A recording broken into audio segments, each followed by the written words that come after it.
hanya online. Malam, Bu. Halo, Tuan dan Faida ada ya? Iya.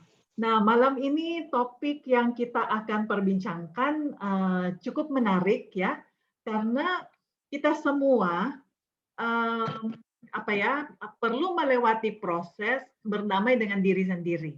Ya, sebagai manusia yang berdosa, adalah wajar jika kita itu kadang-kadang tidak memiliki damai, ya, atau tidak berdamai dengan diri sendiri. Ketika kita bertumbuh menjadi dewasa, ada isu-isu di dalam diri kita yang membuat hidup kita tidak tenang. Nah, saya share screen dulu ya. Oke. Ada dua sumber masalah di dalam diri kita. Oke. Nah, ada dua sumber masalah dalam diri kita. Yang pertama itu adalah perbuatan orang lain. Ya, nanti saya akan bahas dua hal ini lebih detail lagi. Nah, perbuatan orang lain ini ada berbagai bentuk, ya. Dan seringkali ini menimbulkan luka-luka di hati kita atau yang disebut luka-luka batin. Ya. Sedangkan ada juga yang timbul dari perbuatan diri sendiri dan ini menimbulkan berbagai perasaan di dalam diri kita. Oke, saya bahas dulu yang tentang luka batin, kemudian saya akan bahas tentang perbuatan diri sendiri ya. Oke, pengertian tentang luka batin ini nih ya, arti harafiah dari luka-luka batin adalah penderitaan yang terdapat di dalam hati. Ini menurut Kamus Besar Indonesia, Bahasa Indonesia. Atau lebih dalam lagi, luka-luka batin itu mengacu kepada keadaan jiwa seseorang yang tidak sehat. Sehubungan dengan apa? Goresan atau penderitaan yang disebabkan oleh peristiwa tertentu yang menyedihkan atau menyakitkan di dalam hidupnya. Tentu ini terjadi di masa lalu atau masih terus dia atau kita alami ya sampai pada saat ini. Oleh karena itu saya mengartikan luka batin itu sebagai gangguan atau masalah pada kesehatan fisik, kehidupan emosi, pola pikir, konsep diri, dan relasi dengan Tuhan dan orang lain pada masa sekarang yang disebabkan oleh satu atau rangkaian peristiwa di masa lalu. Jadi baru kita alami masalah-masalah sekarang ini dalam kehidupan kita, padahal penyebabnya itu dari masa lalu, bahkan mungkin dari masa kecil kita. Oke, nah untuk lebih jelas lagi tentang luka batin ini, saya akan memberikan semacam ilustrasi lah ya, ilustrasi seperti pohon raksasa di Amerika Serikat, giant redwood atau redwood raksasa. Ini adalah semacam pohon pinus dan dianggap sebagai pohon yang paling tinggi di dunia, sangat tinggi dan dasarnya juga ya. Selain paling tinggi, pohon ini juga bisa bertumbuh menjadi yaitu ya besar sekali. Ada yang sudah berusia puluhan tahun sampai 100 tahun. Ada pohon-pohon giant redwood yang membutuhkan 10 orang atau 20 orang untuk bergandengan tangan supaya bisa mengelilingi dasar pohon itu. Begitu raksasanya, begitu besar. Ya. Nah, supaya para ilmuwan itu mengetahui usia giant redwood ini udah berapa, mereka biasanya melihat giant redwood yang sudah tumbang. Kemudian mereka memotong dekat pada akar dan melihat lapisan-lapisan pada botong pohon tersebut. Tahu nggak apa yang para ilmuwan ini lihat, Bapak Ibu? Ini nih yang mereka lihat. Lapisan demi lapisan yang ada di dalam batang pohon ini, ya, menceritakan sejarah tentang pertumbuhan pohon tahun demi tahun. Dan dengan demikian mereka dapat memperkirakan berapa usia pohon tersebut. Ya, lapisan pertama mungkin akan menunjukkan tahun-tahun pertumbuhan. Ya, pertumbuhan yang normal begitu ya. Ada yang paling kecil ini. Ini waktu dia masih baru bertumbuh begitu ya. Kemudian ada lapisan-lapisan berikutnya. Mungkin saja ada waktu di mana hutan ini kebakaran dan giant redwood ini terbakar gitu. Dan itu ditunjukkan oleh bagian yang menghitam misalnya. Tapi pohon ini walaupun melewati kebakaran tetap bertumbuh loh, nggak mati gitu. Karena akarnya jauh ke dalam. Tuh. Jadi mungkin lapisan berikutnya, lapisan menunjukkan bahwa mungkin terjadi banjir di daerah itu. Sehingga terlihat juga bahwa ada lapisan yang misalnya basah dan mengering. Ada juga lapisan yang menunjukkan bahwa pohon ini pernah terserang penyakit hama misalnya. Ya. Terus ada juga lapisan-lapisan yang menunjukkan bahwa pohon ini pernah terkena petir dan terbakar dan sebagainya. Jadi lapisan demi lapisan ini menceritakan sejarah kehidupan si pohon raksasa ini. Nah, Bapak Ibu, semua lapisan ini tersembunyi di dalam pohon ini, di bawah permukaan kulit, namun merupakan kesaksian bagi semua yang pernah dialami pohon tersebut. Luka batin itu juga sama seperti itu. Di luarnya kelihatan bagus, baik, begitu ya. Tetapi di dalam batin kita ada lapisan-lapisan yang berasal dari pengalaman-pengalaman kita sejak kita kecil sampai kita menjadi usia seperti ini. Ya, luka batin itu adalah pengalaman psikologis yang tidak dapat dihindarkan karena kita hidup di dunia yang sudah rusak oleh dosa. Di mana kita menyakiti orang lain dan kita disakiti oleh orang lain. Ya, luka batin sangat bergantung memang pada beratnya tekanan yang diberikan kepada kita dan daya tahan kita untuk tersebut. Ya, nah kita tidak boleh mengabaikan pengalaman luka batin yang menyakitkan ini karena apa? Sadar atau tidak, ini sangat mempengaruhi kehidupan kita saat ini. Ya, oke. Sumber luka batin dari mana sih? Apa saja goresan-goresan itu atau lapisan-lapisan yang mungkin ada di dalam batin kita? Bisa saja ya sama seperti pohon redwood tadi itu, di dalam diri kita juga merupakan goresan catatan sejarah kehidupan kita. Bisa saja dari pola asuh keluarga asal kita. Ya, orang tua mungkin karena ketidaktahuan juga mereka atau karena budaya, karena cara juga mereka dibesarkan, bisa memperlakukan kita dengan tidak adil. Misalnya walaupun adik kita yang salah, kita karena kakak disalahkan, gitu ya. Kita yang dipukul, misalnya. Atau dibanding-bandingkan dengan orang lain, dengan kakak atau dengan adik. Kamu harus seperti ini, kamu harus seperti itu. Lihat tuh anak si ini, lihat tuh dia juara satu, lihat si ini. Nah ini semua membuat kita merasa tidak diterima apa adanya. Ada juga mungkin yang mengalami kekerasan di dalam keluarga asal, ya, kekerasan fisik, kekerasan emosi, kata-kata yang menyakitkan, kata-kata yang menjatuhkan, seperti itu. Mungkin juga ada konflik di dalam keluarga. Ayah mungkin suka keras memperlakukan ibu dengan begitu keras, kasar, dipukul dan sebagainya. Sampai anak-anak juga disakiti. Anak yang mungkin terlantar, diabaikan, dititipkan ke sana sini,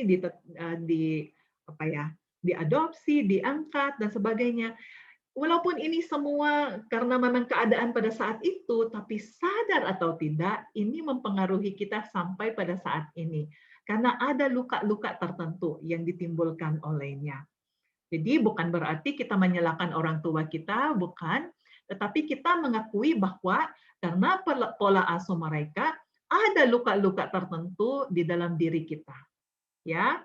Yang kedua adalah pengalaman-pengalaman buruk, baik itu di sekolah atau di tempat kerja. Misalnya ada yang pernah bercerita kepada saya bahwa waktu dia bercerita, dia sudah umur 20-an, tetapi dia ingat betul pengalaman dia dengan guru TK-nya, di mana dia dibilangin, udah kamu nggak ikut aktivitas ini, kamu nggak bisa menari. Waktu mereka mempersiapkan diri untuk acara di sekolah. Wah, waktu dia mendengar itu, dia ingat sekali dia menangis dan disakiti. Sampai pada usia 20, waktu dia cerita kepada saya, dia masih menangis seperti baru saja mengalami itu, peristiwa itu.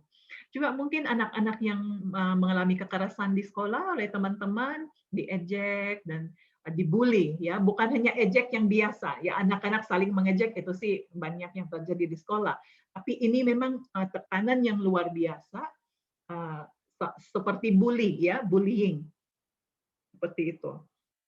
Bisa juga terjadi ketidakadilan di tempat kerja, dijauhi dan diperlakukan dengan tidak adil, ada pelecehan mungkin yang terjadi di tempat kerja, itu juga merupakan goresan di dalam batin kita. Pengalaman-pengalaman yang buruk dengan orang lain juga, ya, hubungan dengan orang lain yang kita percayai, kemudian kita dihianati, mungkin ini partner rekan usaha, terus kita di diperdaya atau diperlakukan dengan buruk sekali, dihianati, kita dicaci maki, mungkin ketika kita pacaran, kita dihianati dan sebagainya. Nah, ini menimbulkan luka-luka batin juga di dalam diri kita. Walaupun udah lama, ada yang kita sudah lupa, ada yang kita sudah lepas saja dan sebagainya, tapi ada yang membekas. Juga dari keluarga kita sendiri saat ini jika kita sudah menikah. Bisa saja ada pasangan kita tidak seperti yang kita bayangkan. Kita merasa, aduh, ini kok jadi begini seperti ini ya. Saya menginginkan pernikahan yang seperti ini kok begini. Pasangan yang suka meremehkan kita, suka memukul kita, suka melawan kita, anak-anak juga yang tidak sesuai yang kita inginkan. Rupanya Bapak Ibu ini bisa menjadi lapisan-lapisan, ya. Dan tentu masih ada pengalaman-pengalaman lain atau masih ada contoh-contoh yang lain yang mungkin Bapak Ibu alami yang tidak ada di daftar ini, ya. Ini hanya sebagai contoh, paling tidak mewakili sebagian besar dari sumber luka-luka batin, ya. Berikutnya adalah tentang perbuatan sendiri. Perbuatan diri sendiri apa saja yang suka menimbulkan masalah di dalam diri kita. Yang pertama itu adalah dosa, perbuatan dosa kita sendiri, gitu ya. Ketika kita berbuat dosa, walaupun kita sudah minta ampun kepada Tuhan, kita masih tetap merasa bersalah. Ada orang-orang yang menceritakan kepada saya tentang perbuatan dosa, misalnya seks pranikah seperti itu ya. Walaupun mereka sudah minta ampun sama Tuhan, tetapi merasa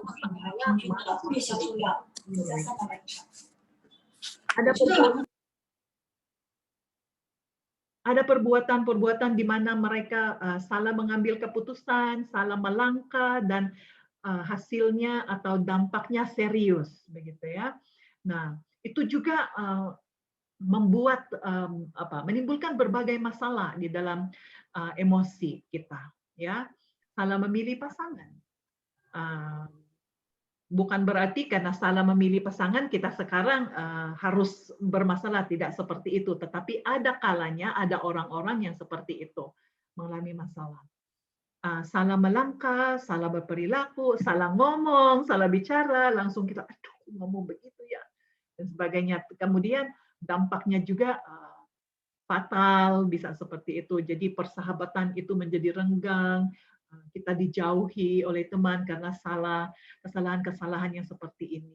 Tidak melakukan sesuatu di mana kita merasa harus melakukan sesuatu. Ada juga yang bercerita kepada saya harus lakukan ini, karena saya nggak lakukan ini, ayah saya meninggal dan sebagainya. Atau ibu saya harus seperti ini ya. Dan ada juga yang mempunyai standar tertentu, tetapi dia tidak bisa mencapai standar itu. Sehingga batinnya bergolak terus-menerus, kita itu apa ya, berpikir, putar pikir, nggak tenang, ada khawatir, ada ketakutan, berbagai ketakutan karena perbuatan kita sendiri. Oke. Nah, ada pun beberapa dampak, bukan beberapa, lumayan banyak dampak dari luka-luka batin, ya, dan apa yang kita perbuat sendiri, ya. Nah, yang pertama itu adalah dampak pada emosi, ya. Pada fisik, dampak pada fisik, ya. Banyak yang mengalami sakit kepala, migrain, dan nyeri pada bagian-bagian tubuh tertentu yang apa ya, sering terjadi. Migrain ini kan psikologis ya, sering kali disebabkan oleh stres, oleh kekhawatiran dan ketakutan. Ya. Jadi ada juga yang mengalami gangguan pernafasan, asma. Nah, bukan berarti ketika kita sakit kepala atau ada asma, ya pasti ini ada luka batin. Tidak seperti itu ya. Tetapi yang saya ingin katakan adalah luka batin itu dapat menyebabkan sakit-sakit seperti ini. Ya, tentu gangguan tidur, sulit tidur, tapi ada juga yang tidur aja terus-menerus, tidak mau bergerak. Ada yang bercerita kepada saya bahwa seharian itu tidur saja, nggak mau ngapa-ngapain. Bilang, kalau saya gini, ya percuma, dan sebagainya. Jadi seharian itu habis tanpa dia melakukan apa-apa, kemudian merasa bersalah. Gangguan pencernaan. Gangguan pencernaan ini sering kali dihubungkan oleh para dokter dengan masalah-masalah psikologis, ya, dan bahkan GERD juga gitu ya, karena stres. Gangguan makan, ada yang makan terus-menerus, ada yang nggak bisa makan, ya. Gangguan kulit, gatal-gatal, ruam-ruam di kulit, alergi-alergi tertentu yang tidak bisa disembuhkan, sulit disembuhkan dan sebagainya. Bisa juga ya penyebabnya karena tekanan-tekanan batin, gitu ya. Dan tentu kecanduan. Kecanduan itu adalah bentuk pengobatan dari batin yang tersakiti, begitu ya. Jadi ketika melakukan shopping online, minum-minuman alkohol, obat-obatan, judi, nonton drakor, apapun yang menjadi kecanduan itu, pornografi juga, itu mengobati luka, begitu ya. Karena kecanduan-kecanduan ini akan langsung mempengaruhi pusat kesenangan di dalam otak kita, sehingga bisa lupa dengan masalah untuk sesaat. Dampak juga bisa kepada emosi, ya. Ada dampak pada emosi juga. Ya, kita menjadi penuh kepahitan, kekecewaan, kemarahan yang meledak-ledak, kebencian juga, ya, pada diri sendiri, bahkan ada yang sangat tidak senang, tidak suka dengan dirinya sendiri, dan tentu dengan orang lain, ya. Emosi yang sangat labil, moody itu adalah cepat berubah suasana hati, begitu ya. Temperamental itu ya sama, kira-kira mirip dengan moody, begitu ya. Marah-marah, meledak-ledak, sekarang senang, tiba-tiba sedih, dan sebagainya, seperti itu. Ayunan perasaannya itu cepat sekali berubah. Sangat sensitif dan peka, mudah sekali tersinggung. Omongan yang sebenarnya netral saja ya, yang orang lain tidak tersinggung, tapi kita bisa tersinggung, begitu marah. Mudah cemas, tegang, dan panik, bisa juga depresif. Depresif itu ya mudah sekali untuk down, untuk jatuh, untuk sedih yang sangat dalam, begitu ya, dan tidak bisa keluar dari kesedihan yang seperti itu. Apatis, apatis seperti tidak berperasaan, tidak pedulian gitu ya. Ini kebalikannya dari simpati, ya. Kemudian ada juga loh yang selalu ceria, tidak pernah menunjukkan emosi negatif. Jadi dia dikenal sebagai orang yang nggak punya masalah begitu ya. Ini mah selalu senang, selalu ceria, selalu tertawa, selalu sukacita katanya ya, kayak nggak ada masalah. Nah, itu juga bisa menunjukkan ada hal-hal yang dia sedang tekan atau disembunyikan. Dan tidak menunjukkan ekspresi atau emosi apapun, seperti mati rasa, gitu ya. Berikutnya adalah dampak pada pola pikir. Masalah-masalah batin di dalam diri kita ya, baik dilakukan oleh orang lain maupun dari diri kita sendiri, akan membuat kita cenderung kaku, mempunyai pola pikir yang kaku atau hitam putih. Pola pikir yang kaku dan hitam putih itu adalah begini, dia tidak bisa melihat bahwa ada daerah abu-abu di antaranya, begitu ya. Jadi kalau tidak iya, ya tidak gitu. Kalau tidak, ya sorry, gimana ya? Kalau tidak iya, berarti tidak. Kalau tidak berarti iya, begitu ya, seperti itu. Jadi pola pikirnya hitam putih, hitam putih. Kalau iya ya iya, hitam hitam gitu. Putih ya putih. Mudah juga berprasangka, cepat sekali membuat kesimpulan berdasarkan kacamatanya sendiri. Tidak melihat fakta-fakta, tapi sangat subjektif ya, sangat berdasarkan pada perasaan sendiri. Pesimis ya, negatif gitu ya. Kemudian konsep tentang Allah dan manusia bisa terdistorsi. Dia bisa berkata bahwa tidak ada orang yang bisa dipercaya di dunia ini, gitu. Atau orang-orang itu pasti ada maunya, begitu. Nah itu kan tidak benar ya. Juga bahkan tentang Allah gitu ya. Karena sulit percaya kepada manusia, ada kalanya juga dia sulit percaya kepada Allah. Apakah benar Allah mengasihi saya? Walaupun saya tahu di dalam Alkitab seperti itu. Percaya bahwa dunia dan orang lain tidak aman. Bahwa orang lain itu selalu bermaksud jahat, begitu ya. Tidak mau memikirkan hal-hal yang sulit, hanya mau yang ringan-ringan saja, bisa juga menjadi seperti itu. Ini contoh-contoh saja Bapak Ibu, dan masih ada hal-hal lagi yang pola pikir, contoh pola pikir ya. Berikutnya adalah masalah konsep diri. Ya, ini dampak pada konsep diri. Merasa diri buruk, rendah, tidak layak dikasihi, seringkali menyalahkan diri, juga perasaan bersalah yang keliru, padahal dia nggak melakukan apa-apa. Misalnya ya, ada orang yang bilang, saya mau bicara dengan kamu, gitu. Langsung dia merasa, aduh, saya salah apa ya, gitu. Padahal dia nggak ngapa-ngapain, tapi rasa bersalah itu cepat begitu. Kemudian merasa diri pantas dihukum, sulit menerima dan merasakan pengampunan karena merasa diri tidak layak diampuni. Kecenderungan perfect, kecenderungan sempurna, perfeksionisme, harus 100. Kalau dibawa 100 nggak boleh gitu, dia nggak akan terima dan dia merasa susah sekali di dalam dirinya, ya. Tapi ada juga yang suka menyakiti diri sendiri. Karena tekanan batin begitu kuat, dia alihkan sakit itu ke fisik. Ada yang silet ya, pakai silet, atau memukul-mukul kepala di tembok, pukul-pukul diri, seperti itu. Karena mengalihkan tekanan batin itu ke dalam fisik mereka.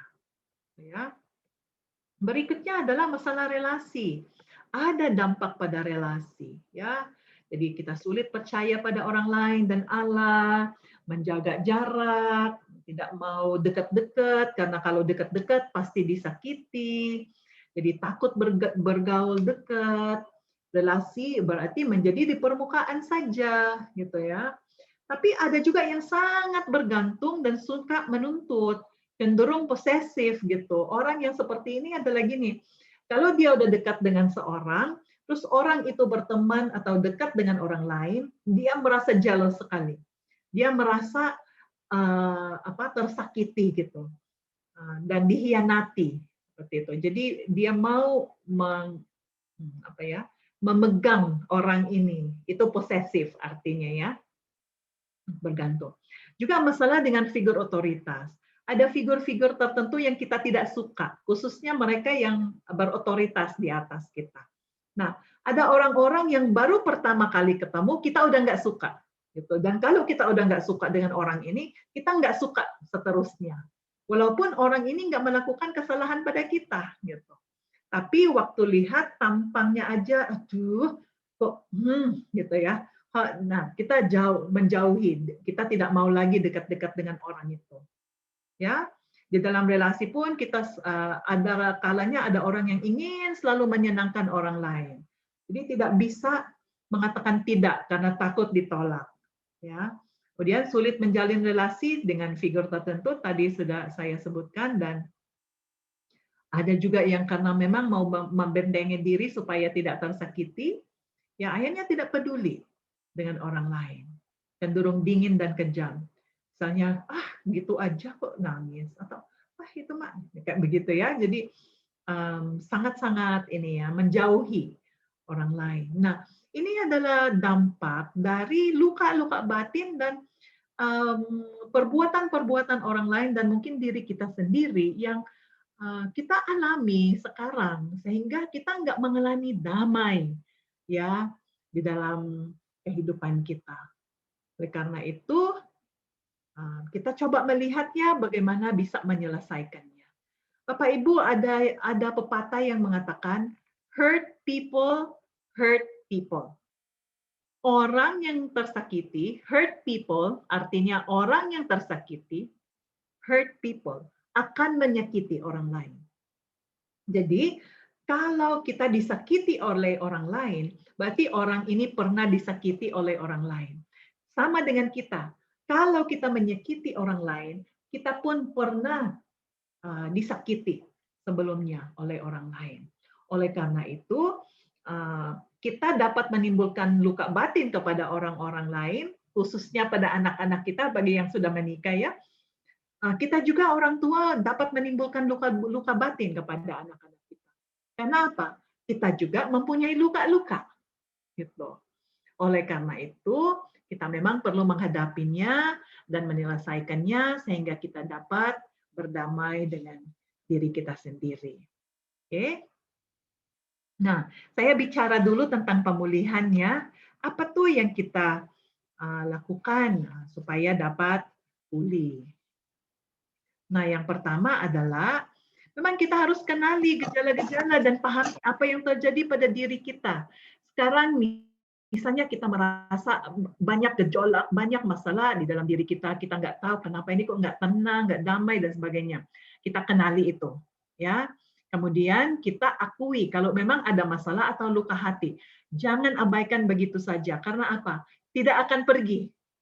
Kita berpikir bahwa ketika kita ya sudahlah gitu ya, kita maklumi dan sebagainya, itu akan selesai dengan sendirinya. Sebenarnya tidak. Jadi kita harus akui gitu ya. Nah, bagaimanakah kita dapat lakukan ini? Kita bisa berbicara kepada orang lain ya. Karena apa? Ada kalanya untuk mencari tahu penyebabnya, kita nggak tahu gitu, atau kita mungkin sudah bertahun-tahun terjadi, ya kita sudah lupa gitu apa yang menjadi penyebab. Jadi kita mencari tahu penyebabnya, kemudian berikutnya adalah mengizinkan diri untuk menghidupkan kenangan peristiwa yang melukai itu. Nah, Bapak Ibu, kita dengan diri sendiri kita bisa melakukannya dengan ini nih, menulis ya. Istilahnya adalah journaling, ya, ada buku catatan, kita tulis di situ apa yang kita sedang alami sekarang, misalnya konflik dengan teman atau konflik dengan suami terus, dengan istri terus, terus-menerus konflik dengan anak dan sebagainya. Nah, ini yang kita alami sekarang kan ya, ini kira-kira gejala-gejalanya. Kenapa? Ya, kenapa? Cari tahu penyebab gitu. Dan kita memang harus akui ya bahwa ada masalah. Nah, cari tahu penyebabnya. Kira-kira apa ya penyebab ini ya? Jadi kita mohon pertolongan Tuhan untuk mengingat hal-hal ini. Tapi kita bisa menulis atau bicara kepada konselor. Berikutnya, nah ini. Kita mohon pertolongan Tuhan untuk memampukan kita mengingat hal-hal yang perlu diingat dan supaya Allah sendiri yang menyingkapkan hal-hal yang perlu disingkapkan. Ya, di dalam ruang konseling ada kalanya ada orang-orang yang begitu bermasalah dan ketika saya tanyakan apa yang terjadi dan sebagainya gitu ya, mereka lupa gitu, nggak ingat sama sekali. Sehingga kami berdoa mohon pertolongan Tuhan untuk menolong dia mengingat begitu ya, dan Tuhan menolong. Ada ingatan-ingatan yang kembali gitu ya, memori-memori masa lalu yang buruk mungkin, pengalaman-pengalaman yang buruk yang membuat dia menangis dan sebagainya. Tapi setelah itu dia bisa lega ya dan bisa lepas. Setelah itu, nah kita berikan pengampunan kepada orang-orang yang telah melukai kita dan juga pengampunan pada diri sendiri. Nah, proses ini akan membutuhkan waktu yang cukup lama dan upaya pengampunan yang berulang-ulang. Ada kalanya sekali pengampunan itu udah cukup, gitu ya. Tapi ada kalanya karena luka begitu dalam atau banyak luka bertubi-tubi, berarti ada kalanya proses ini kita bisa lakukan secara berulang-ulang. Dan kita akan alami pertumbuhan dalam Kristus, ya, agar kita makin serupa dengan Kristus. Kenapa ya? Karena luka-luka batin ini cenderung menghambat pertumbuhan rohani kita. Kenapa? Karena kepercayaan kita atau pikiran-pikiran kita terdistorsi atau dirusak oleh pengalaman-pengalaman pahit di masa lalu, sehingga kita tidak melihat Allah dengan lebih jernih, begitu ya. Nah, jadi kita minta Tuhan untuk menolong kita menyelesaikan ini supaya kita dapat melakukan bagian kita untuk berelasi dengan Tuhan dengan baik. Tuhan sudah beranugerah terlebih dahulu kepada kita, sudah mengasihi kita terlebih dahulu, tapi kita juga harus memberikan respon kepada Tuhan. Nah, seringkali respon itu terhambat oleh karena tekanan-tekanan di dalam batin kita. Pengampunan itu kita melihat percakapan Petrus dan Yesus ya di Matius 18 ayat 21 dan 22. Sana berkata kemudian datanglah Petrus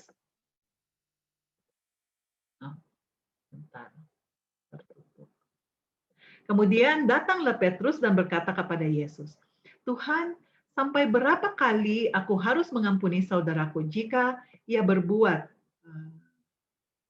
dosa terhadap aku? Sampai 7 kali?"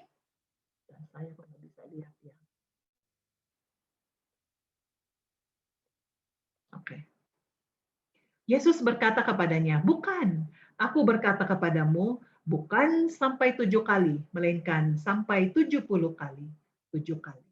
Nah, Bapak Ibu Saudara sekalian, kita itu memiliki kodrat keadilan. Dan sebagai makhluk yang dianugerahkan kodrat keadilan, kita terdorong untuk menuntut balas ketika kita dirugikan. Betul ya? Kita ingin menghukum perbuatan yang salah itu dengan ganjaran yang menurut kita setimpal dengan tindakannya. Jadi kalau kita dilukai, kita juga ingin membalas. Ketika kita dirugikan, kita ingin membalas. Dan balasan itu menurut kita harus setimpal, baru kita puas. Ya. Nah, karena kita adalah makhluk emosional yang dapat merasakan sakit dan marah, dua elemen yang menyulitkan kita untuk memberi pengampunan. Tatkala sakit dan marah, kita terdorong melampiaskan emosi yang kuat itu dalam bentuk pembalasan. Ya, tindak balasan cenderung menyurutkan intensitas marah dan sakit yang kita rasakan. Jadi ketika kita bisa membalas, kita merasa puas seperti itu. Nah, mengampuni orang itu merupakan proses yang panjang dan menyakitkan. Karena apa? Kita memang harus mengorek kembali luka lama yang sudah lama terkubur dalam alam bawah sadar kita. Proses ini tidak dapat diselesaikan. Ya, sekali saja bahkan membutuhkan konseling. Ya. Nah, ada 5 hal yang nampaknya baik dan indah, namun sesungguhnya bukan merupakan pengampunannya. Mengampuni bukan melupakan, bukan membiarkan, bukan memendam gitu ya, bukan seperti itu. Ya. Tapi nanti saya akan tunjukkan apa itu pengampunan ya. Nah, mengampuni membantu kita untuk mengurangi stres kehidupan, kekhawatiran, depresi, kebencian, kemarahan, kedengkian, tindakan kekerasan, bahkan gangguan fisik kita, dan membebaskan kita dari rasa bersalah. Jadi mengampuni justru meningkatkan harapan, harga diri, dan kekuatan diri, memperbaiki hubungan yang retak. Ya, sebentar lagi udah selesai. Bagaimanakah kita mengampuni orang lain? Saya kan bagi dua ini, mengampuni orang lain dan mengampuni diri sendiri, sehingga kita dapat berdamai ya dengan diri kita sendiri. Yang pertama itu kita harus menguji perasaan kita dengan pertanyaan-pertanyaan seperti ini ya. Siapa nih orang yang saya ampuni? Apa yang dia lakukan? Apa perlakuannya telah melampaui batas? Mengapa saya harus mengampuni dia? Apakah ada imbalannya kalau saya mengampuni dia? Adilkah perbuatannya atau adilkah saya mengampuni dia? Nah, ini yang akan berkecamuk di dalam diri kita, gitu ya. Tapi pertanyaan-pertanyaan ini memang kita harus deal dengan diri kita sendiri untuk kita bisa melihat perbuatannya, gitu. Setelah itu, kita belajar untuk mengerti bahwa kalau seorang itu jika melakukan sesuatu berarti dia memiliki alasan. Kita pun demikian. Jika seorang itu berbuat curang, tidak sopan, memarahi kita, atau mencapakan kita, mungkin dia sedang berbeban berat atau mempunyai trauma masa kecil. Sehingga berperilaku seperti itu. Berlaku aneh. Sama seperti kita. Setelah itu, kita membuka wawasan baru tentang orang yang menyakiti kita, bahwa mereka manusia biasa juga. Penuh kelemahan, penuh kekurangan, sama seperti kita. Bisa saja mereka mungkin membutuhkan bantuan atau dukungan dari kita. Gitu ya. Dan keempat, kita belajar mengasihi mereka dengan kasih yang dari Tuhan. Nah, kasih seperti ini nggak mudah. Kita hanya bisa melakukan ini ketika kita dekat dengan Tuhan. Ya, karena apa?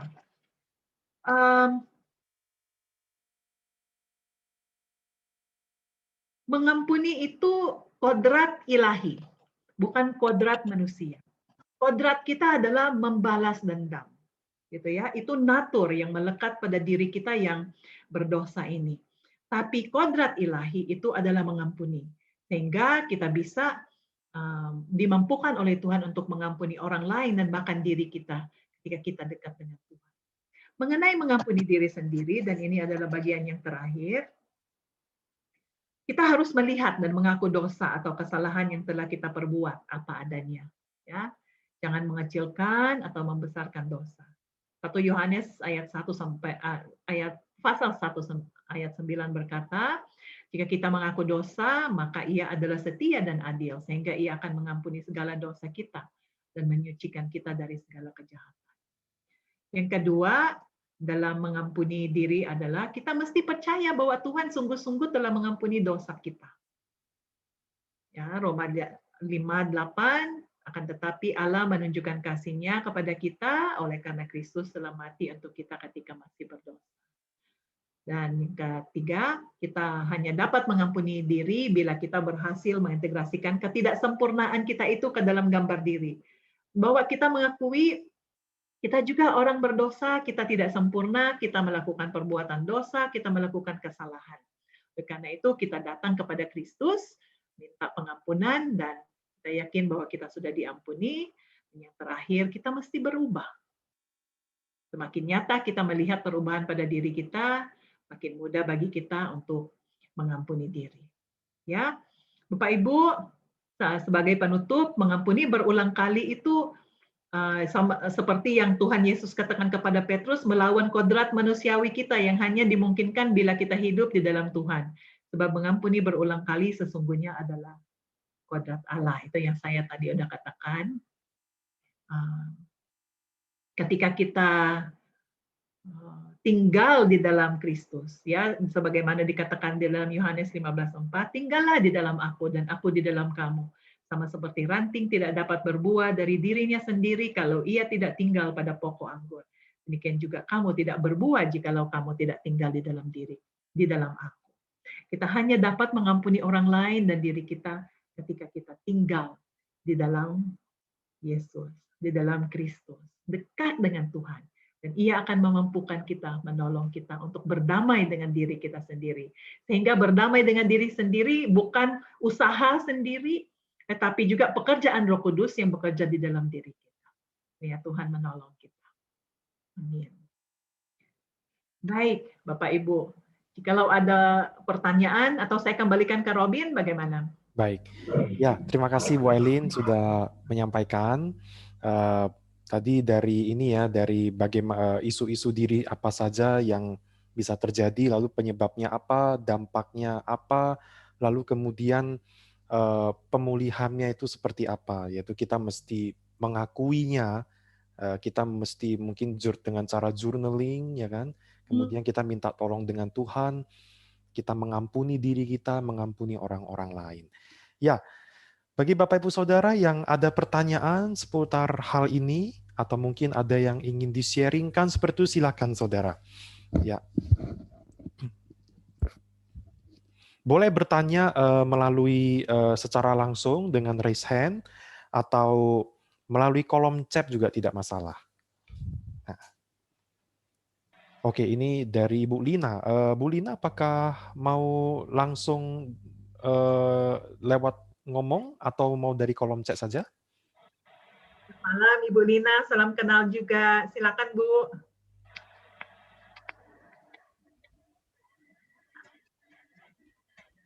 Oke, dari chat saja tidak masalah, Bu Lina. Oke. Sembari mungkin menunggu dari Bu Lina, apakah ada dari... Oke, ini dari Ko Sucuan nih ya. Apakah biasanya laki-laki lebih sulit mengakui terluka daripada wanita? Ya, silakan Bu Aileen. Iya. Kemungkinan iya. Karena sosialisasi dari orang tua kepada kita dan juga masyarakat kepada kita anak sejak kecil adalah berbeda gitu. Jadi anak laki-laki selalu dianggap atau diajarkan, dituntut untuk kuat.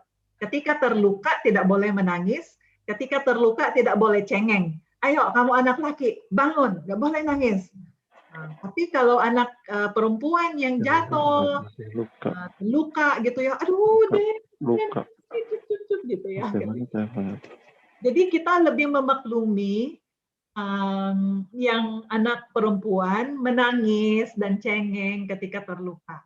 Nah, itu yang seringkali menjadi apa ya? Menjadi pola kita dibesarkan di dalam keluarga, sehingga ketika kita menjadi dewasa juga seperti itu. Apa ya, lebih mudah bagi wanita atau bagi perempuan untuk mengakui keterlukaannya. Itu yang alasan yang pertama. Alasan yang kedua adalah kebanyakan kaum pria lebih kuat di pikiran, ya. Sedangkan kebanyakan kaum wanita itu lebih kuat di perasaan. Seperti itu. Tidak harus selalu seperti itu ya, karena ada juga yang terbalik gitu. Tapi memang mayoritas menurut penelitian juga, menurut buku-buku psikologi juga begitu ya, kebanyakan laki-laki itu lebih kuat di pikiran, sehingga ketika dia terluka itu dipikir bagaimana menyelesaikannya, solusinya dan sebagainya.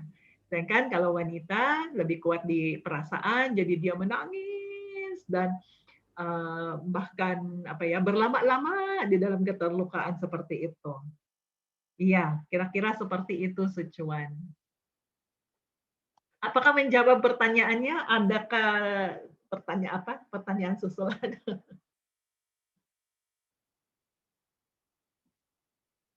Oke. Dari Kusucuan, oke.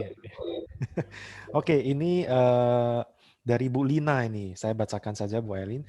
Bagaimana dengan orang yang terlalu peduli atau terlalu baik terhadap orang lain? Sampai kadang malah jadi dimanfaatkan orang lain, apakah di balik itu ada masalah batin juga? Dan tadi ada satu poin yang mendekati sulit menolak atau mengatakan tidak pada orang lain. Betul sekali Ibu Lina. Bisa saja itu berasal dari pengalaman-pengalaman di masa kecil.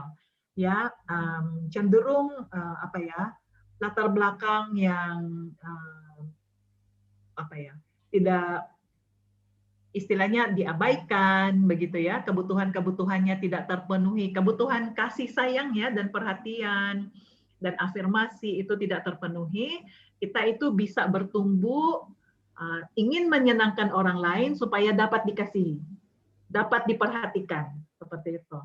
Jadi kalau ada orang lain yang minta tolong, kita tidak berani menolak karena menolak berisiko kita ditolak juga oleh orang lain begitu.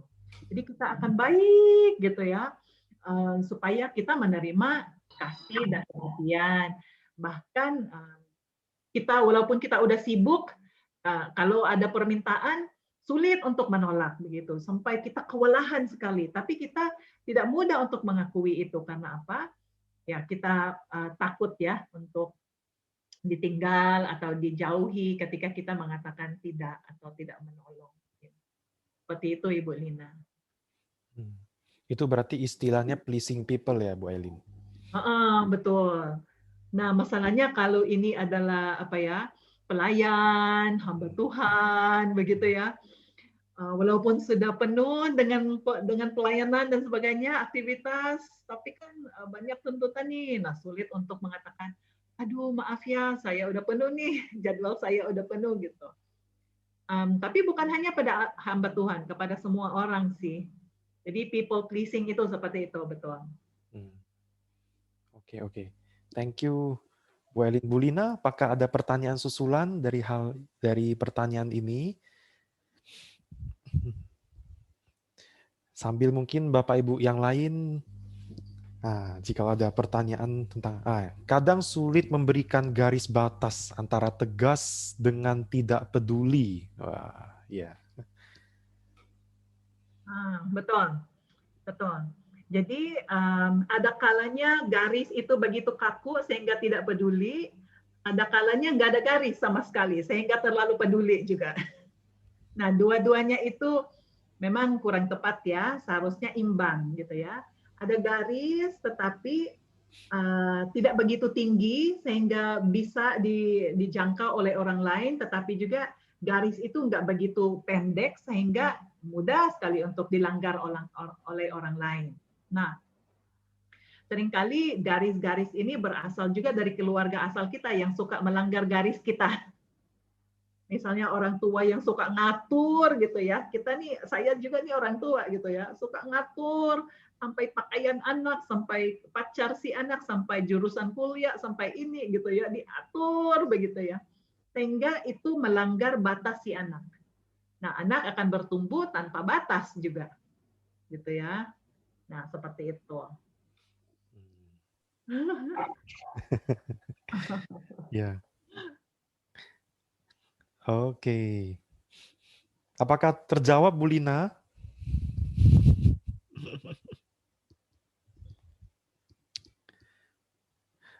Oke, baik. Ya, dari Bapak Ibu yang lain, saya lihat di sini ada Dr. William ya. Selamat datang, Dr. William. Shalom. Ya, shalom. Pantau Robin, Pak Cuncun. Ya. Ya, sama Friend JFE, Bu Ailin ya. Halo. Mungkin saya coba sedikit sharing. Nah, kalau tadi kita mendengar yang seperti terluka lah istilahnya, kalau kita istilahnya tadi saya lihat sebentar ya. Saya lihat catatan dulu sebentar. Luka batin. Nah, tadi kita udah dengar bagaimana kalau kita terluka batin, kemudian kita bisa menghandle-nya dan kita juga mempunyai cara bagaimana mengatasinya. Nah, kalau misalnya kita yang melukai orang, kita yang melukai batin orang, nah kita mau menyembuhkan luka orang itu juga. Nah, kalau kita pakai cara ini atau bagaimana supaya lebih ini istilahnya kita juga bisa mengatasi batin yang kita lukai orang itu juga terobati. karena mereka mungkin belum belajar tentang ini. Betul. Oke. Pertanyaannya adalah kita yang melukai, apa yang kita lakukan gitu ya, untuk menolong orang lain yang kita lukai. Nah, bagus sekali dokter kalau Dokter William kalau kita itu sadar bahwa kita melukai batin, menyebabkan luka-luka gitu. Baik sekali kalau kita sadar, dan jika kita sadar, nah kita memang jelas langkah berikutnya adalah ya meminta maaf begitu ya, minta maaf kepada orang itu, mengakui kesalahan kita atau dosa yang kita perbuat, kemudian menolong dia untuk sembuh dari luka itu ya. Dan tapi seringkali memang kita yang melukai ini nggak sadar-sadar gitu, nggak sadar. Baru ada orang yang menyadarkan kita atau berbicara kepada kita tentang perbuatan kita, belum tentu kita mudah terima. Gitu. Seringkali seperti itu. Nah, oleh karena itu kita semua perlu selalu mawas diri, perlu selalu introspeksi diri, begitu ya, atas perbuatan mungkin, perkataan kita yang mungkin bisa menyakiti orang lain. Tapi tidak juga dilakukan secara berlebihan, seperti apa ya, setiap kali aduh salah nggak ya, maaf ya. Ada orang yang maaf terus, minta maaf terus gitu. Padahal tidak menyakiti apa-apa atau tidak melakukan apa-apa gitu ya. Nah itu juga berlebihan seperti itu. Tapi ya porsi yang pas lah gitu. Jadi kita minta maaf, kita memperbaiki. Kalau memang perlu ganti rugi, kita ganti rugi dan sebagainya. Ya itu baik sekali, Dr. William, kita lakukan. Ya, artinya bisa kita pakai ilmu yang tadi untuk istilahnya mengajari juga gimana juga bisa menghilangkan lukanya itu yang kita sebabkan, yang Ibu jabarkan tadi ya. Iya, betul. Iya. Ya, mungkin. Ya, terima kasih. Ibu, saya mau tanya. Tadi ini kan masalah-masalah yang dari sendiri, dari orang lain. Kalau seperti yang trauma itu gimana? Mungkin yang seperti tsunami kayak gitu. Nah, kejadian di situ, dia jadikan trauma. Nah, itu gimana atasin itu? Betul Pak, berarti ini memang bukan perbuatan orang lain, bukan perbuatan diri sendiri juga, tapi menimbulkan luka-luka tertentu gitu. Biasanya ini bukan luka batin, tapi lebih ke luka trauma, begitu ya. Nah kalau menyembuhkan luka-luka karena trauma-trauma itu ada langkah-langkah yang berbeda Pak, gitu ya. Seringkali kejadian-kejadian yang seperti itu tidak selalu menimbulkan trauma. Ada yang setelah beberapa bulan bisa bangkit. Tapi ada yang memang mengalami atau membutuhkan bantuan yang lebih Pak. Karena setelah berbulan-bulan kok nggak bangkit-bangkit. Tetap ketakutan, tetap nggak bisa tidur, tetap khawatir. Nah itu yang membutuhkan bantuan oleh konselor. Seperti itu Pak. Jadi konseling trauma lah ya Pak ya. Seperti itu. Nah, bagi kita yang mengalami trauma seperti itu, ada beberapa hal yang kita bisa lakukan. Yang pertama itu adalah setelah kejadian itu, sebisanya kita langsung kembali ke rutinitas kita. Karena rutinitas itu membawa sense of control, atau kita bisa tuh mengontrol kehidupan kita ya. Ada hal-hal yang kita bisa atasi setiap hari gitu. Jadi harus segera kembali ke rutinitas yang ada. Kemudian berikutnya adalah melakukan aktivitas-aktivitas yang menghilangkan stres. Misalnya mendengarkan musik, aktivitas yang menenangkan, mendengarkan musik yang menyenangkan atau menenangkan buat dia, melakukan hobi, banyak yang bernyanyi, ada yang berbicara kepada orang lain, maksudnya cerita seperti itu untuk mengeluarkan pengalaman-pengalaman seperti itu, Pak. Jadi itu hal-hal yang kita bisa lakukan untuk menolong diri kita dari trauma yang seperti itu. Terima kasih. Sama-sama. Cuman kalau yang seperti itu, Bu Elin, apakah itu bisa dilihat sebagai pelarian? Misalnya dengan kita do something else, kita melakukan hal lain seperti itu? Atau Enggak. bagaimana? Enggak ya, berarti itu sebenarnya itu adalah hal yang positif. Betul. Betul. Pelarian cenderung ini ya, cenderung dianggap hal-hal yang negatif. Misalnya minum minuman keras untuk melupakan trauma, begitu ya. Terus bertambah ini merokok karena rokok itu menenangkan katanya seperti itu. Ada yang hanya apa ya tiduran saja gitu. Itu yang lebih cenderung memang negatif, coping yang negatif begitu ya, cara menghadapi yang negatif.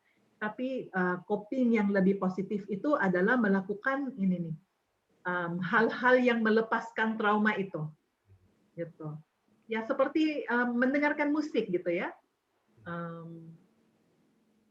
apalagi ya, melakukan Olahraga hobi, mungkin ya.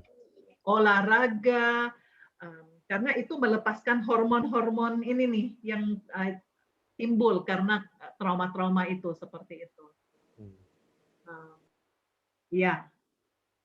Oke, thank you Bu Elin. Tadi saya lihat Pak Sarman ini ya. Oh, ini contoh Eli. Ya, silakan.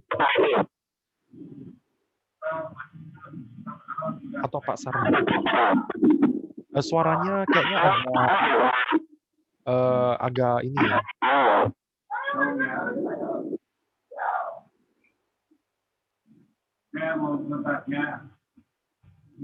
Halo?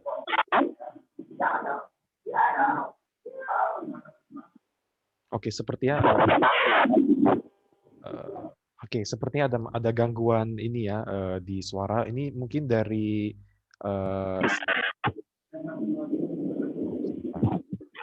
ya, contoh Eli. Suara saya masuk di sana. Ingin matikan dulu bentar. Oke. Oke, gimana?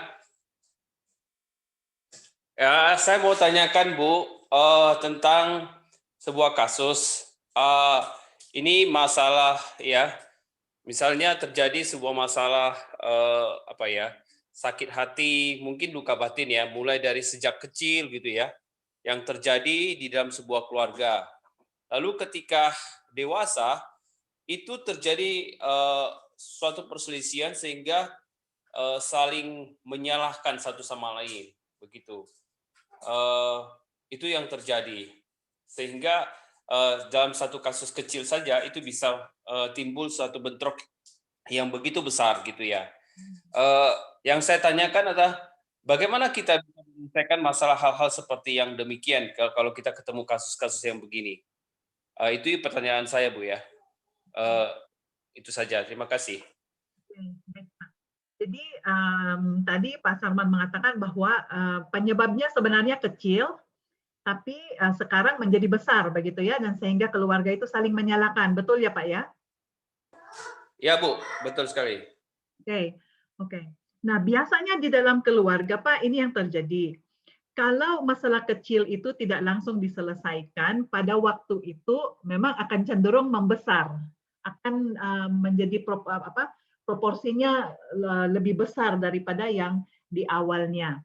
Itu yang pertama. Yang kedua, di dalam keluarga itu sulit sekali untuk membedakan atau memisahkan masalah kecil ini dari relasi yang sudah ada gitu. Maksudnya gini, ini masalah kecil, tapi karena relasi satu dengan yang lain antar keluarga, antar anggota keluarga itu tidak baik, penuh konflik dan sebagainya, sehingga hal kecil bisa menjadi hal besar, Pak. Gitu. Misalnya hanya misalnya antara suami istri begitu ya, hanya katanya ya mencap odol saja bisa menjadi masalah yang lebih besar begitu ya. Jadi oleh karena itu memang kalau bisa pada waktu masalah timbul masih kecil langsung diselesaikan, langsung dibicarakan. Atau kalau memang sekarang sudah menjadi besar dan tidak lagi bisa selesaikan, saling menyalahkan dan konflik menjadi besar, seringkali kita di dalam keluarga itu tidak lagi menyelesaikan masalah itu dengan diri kita sendiri. Kita butuh orang lain yang mungkin orang luar yang tidak terlibat dengan masalah kita untuk menengahi, untuk menolong kita menyelesaikan itu. Seperti itu, Pak.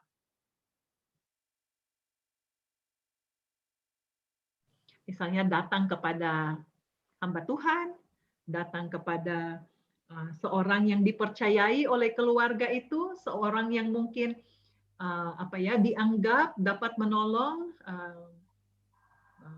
di dalam masalah itu. Nah, itu baik sekali, Pak, sebagai satu langkah untuk menyelesaikan masalah ini yang sudah menjadi begitu besar. Perlu ada pihak lain yang turut menolong. Ya. Oke, Bu. Satu lagi yang mungkin saya perlu tanyakan, mungkin ya seperti Ibu jawab tadi, kita perlu cari orang pihak ketiga yang tidak terlibat ya. Lalu ada lagi yang saya perlu tanyakan, apakah ada saran-saran lain yang bisa maksudnya yang bisa kita berikan kepada orang tersebut untuk membantu dia mengatasi dirinya sendiri gitu loh. Misalnya contohnya misalnya suruh dia refreshing dan sebagainya begitu. Ada hal-hal yang mungkin lebih aktif yang bisa maksudnya sifatnya efektif juga yang dapat membantunya itu sementara sebelum kita mendapatkan tenaga terampil gitu. Ya, baterai saya udah mau habis.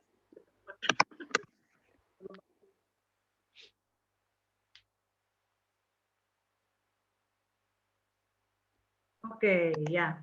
Ya, ada beberapa hal sih, Pak, yang kita bisa bantu orang ini.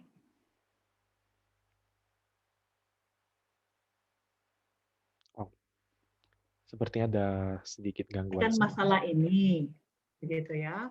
Nah, kalau dia ingin menyelesaikan masalah ini dan dia memang berniat baik dan sebagainya, dia bisa melakukan pendekatan-pendekatan tertentu kepada saudara-saudaranya ini.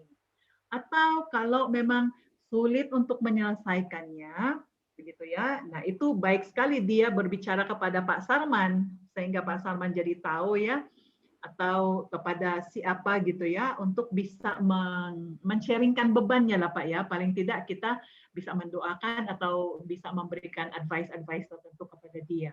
Berikutnya ya, kalau ada hal-hal yang dia bisa lakukan untuk mengurangi stresnya, mengurangi tekanan-tekanan dari konflik yang ada, bisa juga gitu ya.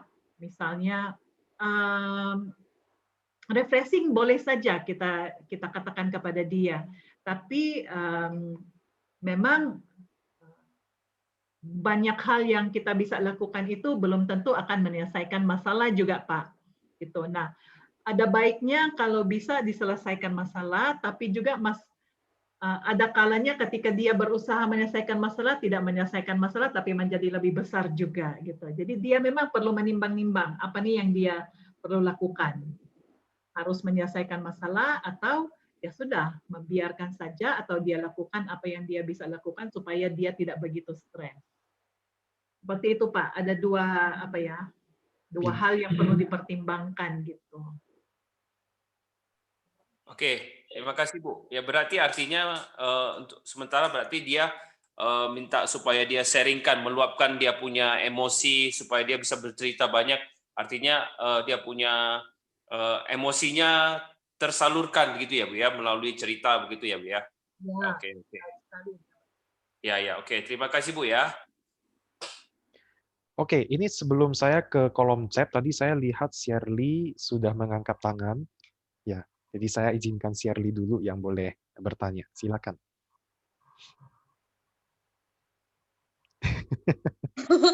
Ini ulang tahun hari ini ya.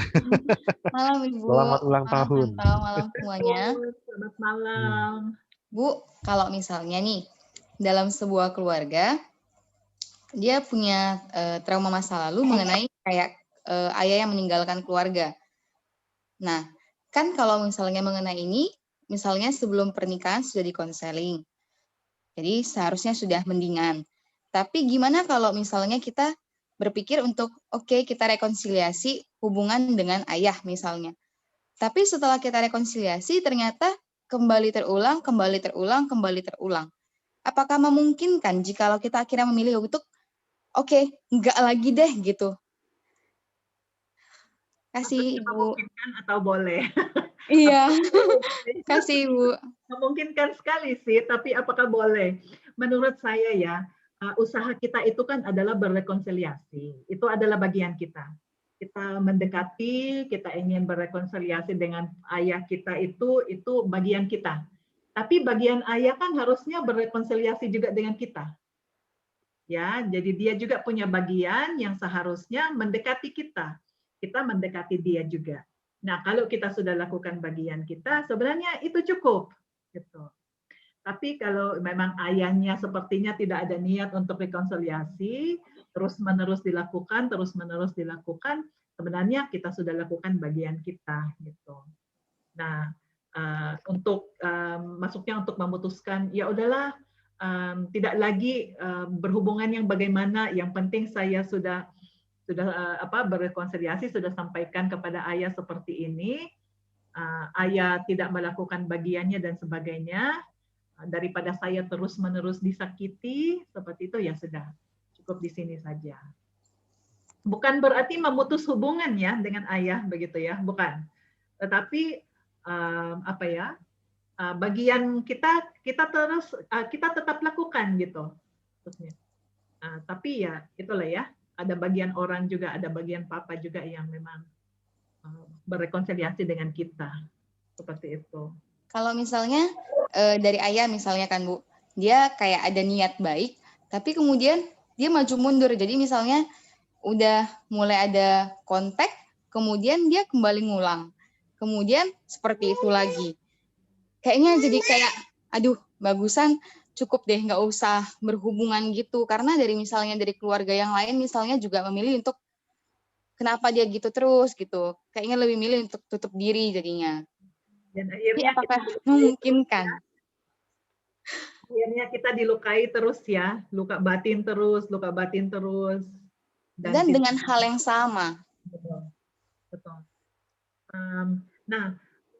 Mengampuni itu dan rekonsiliasi seperti yang tadi saya katakan, kita melakukan bagian kita ya, kita minta tolong bantuan Tuhan untuk mengampuni ayah. Ya udah kita lepaskan kemarahan kita atau kedengkian kita terhadap ayah, kita minta Tuhan untuk menolong kita mengasihi ayah, gitu ya, mengampuni ayah dan mengasihi ayah sebagaimana Tuhan inginkan. Tapi bukan berarti harus berdekat-dekat terus, gitu ya, berrelasi dekat supaya kita terus disakiti. Kita juga ada batasnya, seperti itu. Oke, terima kasih Batas Bu. yang sehat, gitu ya. Kasih Bu, makasih contoh, makasih semuanya. Sama-sama. Oke, ini saya kembali ke kolom chat. Ini saya lihat pertanyaannya sebenarnya adalah seputar luka batin ya. Pertanyaannya Bu Lina sama Josia sebelumnya itu mirip ya. Jadi saya langsung bacakan pertanyaan dari Bu Lina saja. Bagaimana dengan anak yang berasal dari keluarga broken home? Apakah pola pikir dan karakternya selalu terbawa dari luka batin ketika membentuk keluarga baru? Bagaimana baiknya pemulihan? Ya. Oke. Nah, ini menarik karena ada anak-anak yang berasal dari keluarga broken home yang memang terus-menerus membawa lukanya dan terus-menerus keterlukaan itu dibawa ke dalam keluarganya yang baru ini. Tapi ada juga orang-orang yang berasal dari keluarga broken home yang dapat mengatasi luka-luka itu dan akhirnya menjadi pasangan dan ibu atau ayah yang baik bagi anak-anak mereka. Jadi saya pikir saya melihat ya, karena saya mengenal dekat dengan seorang yang memang berasal dari keluarga yang broken sekali gitu ya. Ayah mereka anak-anak nggak pernah tinggal dengan ayah ibu, hanya diasuh oleh pembantu atau babysitter, si ayah menikah lagi, si ibu menikah lagi dan sebagainya seperti itu. Tapi ketika dia menjadi dewasa, dia menyadari banyak sekali keterlukaan dan sebagainya, dia deal dengan Tuhannya, dia membereskanlah, istilah bukan memproses luka-lukanya itu, Dan walaupun sampai sekarang dia bilang saya masih merasakan merasa tertolak dan kurang kasih sayang dan sebagainya, tapi saya terus berusaha untuk menjadi pasangan yang baik bagi pasangan saya, menjadi orang tua yang baik bagi anak-anak saya, karena saya tidak mengalami kasih sayang dari orang tua yang seperti ini. Jadi akhirnya saya berikan kasih sayang yang cukup pada anak-anak saya dan sebagainya. Nah, ada yang seperti itu, Bu. Jadi nggak harus selalu seorang anak yang berasal dari keluarga broken home akan terus bermasalah sampai dia menikah. Karena ada yang bisa recover gitu ya, ada yang bisa pulih, dan ada yang bisa memang menjadi orang tua dan pasangan yang baik, seperti itu.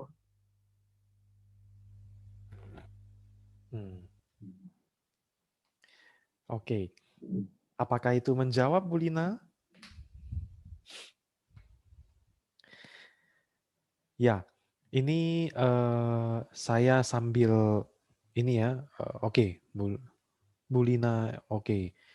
Ini saya coba bacakan dari Irawan ya. Ini cukup menarik juga. Saya itu dulu orang perfeksionis. Banyak yang saya marahi karena nggak perfect. Tetapi sering berjalan waktu karena saya lihat banyak yang jadi nggak enakan, akhirnya saya rubah untuk agak memaklumi. Sedangkan dulu saya orang yang gampang percaya sama orang, tapi karena sering ditipu orang, sekarang saya kurangin gampang percaya orang. Apakah itu luka batin? Ya. Ya, ini rupanya luka batin itu nggak selalu negatif dampaknya ya. Ada juga. Itu hal positif atau negatif itu berarti?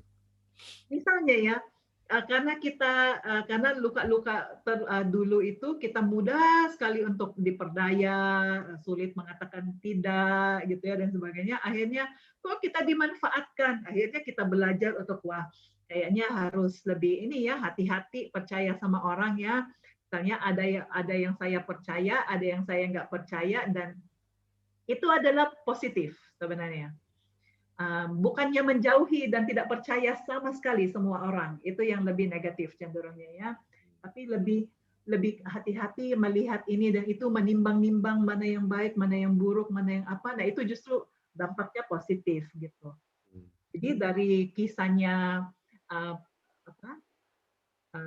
Irawan ya, Mbak Irawan ini, berarti dari yang perfeksionis akhirnya dia bisa memproses itu dan memperbaiki diri dan akhirnya menjadi lebih ini ya,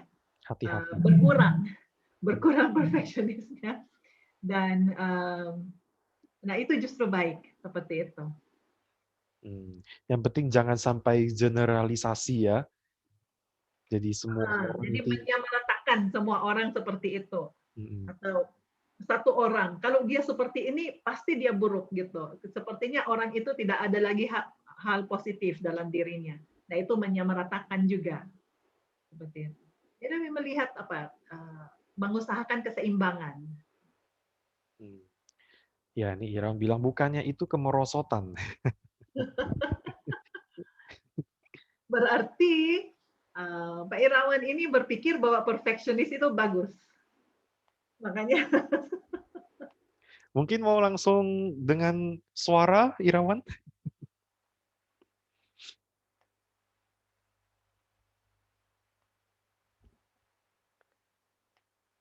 Hasilnya bagus, katanya. Maksudnya begini, contoh. Waktu dulu perfeksionis kan kita bisa capai target apa yang kita mau gitu ya. Meskipun ya memang banyak yang kita marahin, banyak yang kita sakitin ya. Tapi setidaknya target kita itu tercapai. Sedangkan waktu kalau kita mengurangi perfeksionis itu, maka banyak sekali target-target yang seharusnya tercapai itu jadi tidak tercapai begitu. Karena kan kita lebih memaklumi, mungkin dia gini, kita mulai lebih memaklumi kan, sehingga target kita lebih tidak tercapai gitu. Ya. Boleh saya tanya, mana yang lebih penting, target tercapai atau tidak ada orang yang tersakiti oleh kita? Sebenarnya dua-duanya penting sih. Kalau kita target kita tidak tercapai, maksudnya begini, kalau kita menyakiti satu orang itu, ya, ini kalau kita ngambil sisi positif ya, tapi orang itu bisa merasa bahwasannya ke depannya meskipun nggak sekarang ya, beberapa tahun ke depan dia bisa belajar, oh itu dulu karena begini, makanya sekarang saya begitu. Nah, itu kan satu hal positif, meskipun mungkin waktu itu kita menyakiti orang itu ya. Nah, kedua ya, target kita tercapai, ya pasti orang itu juga secara tidak langsung pasti akan up gitu, pasti akan naik gitu. Mungkin lebih mudah menduga target tercapai daripada menduga hasil orang yang kita sakiti itu berapa tahun kemudian. Kita sakiti dia sekarang ini, belum tentu dia akan menjadi lebih baik berapa tahun kemudian, betul ya? Belum tentu dia akan menjadi baik karena perlakuan kita kita menyakiti dia sekarang ini sehingga dampaknya itu adalah baik gitu ya. Lebih mudah memang memperkirakan bahwa kalau saya lakukan ini target tercapai daripada hasil pada orang ya, Irawannya. Jadi bagi saya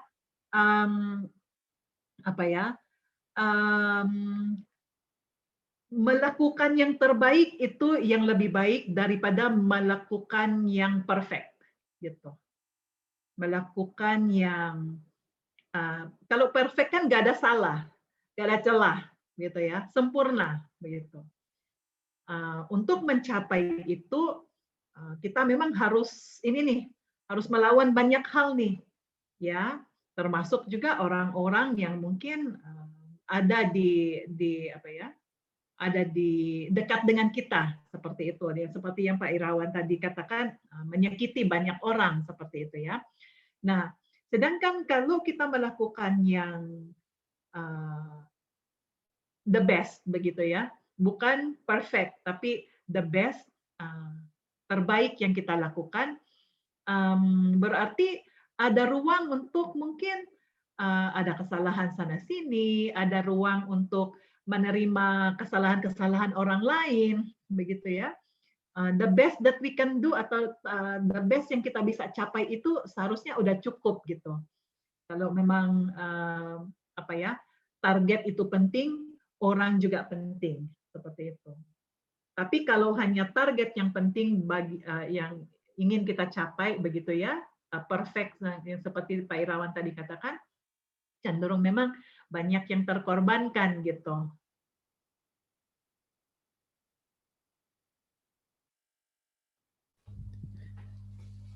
Ya, Irawan, gimana? Apakah menjawab? Oh, ini oke, Irawan dulu. Sedang mencerna, contoh. Sedang mencerna, ya. Ini mungkin ini sambari ini ya, dari Johan ini ya. Menurut saya sih tidak ada hubungan perfeksionis dengan target tercapai. Target tercapai bukan karena perfeksionis dari seseorang, tapi karena banyak hal lainnya. Gitu. Setuju sekali. Oke, ini kita coba ke pertanyaan yang selanjutnya. Ini dari Ibu Wati. Bagaimana kalau luka batin yang menimbulkan trauma? Apakah cara penyelesaiannya itu sama? Oh, luka batin yang menimbulkan trauma.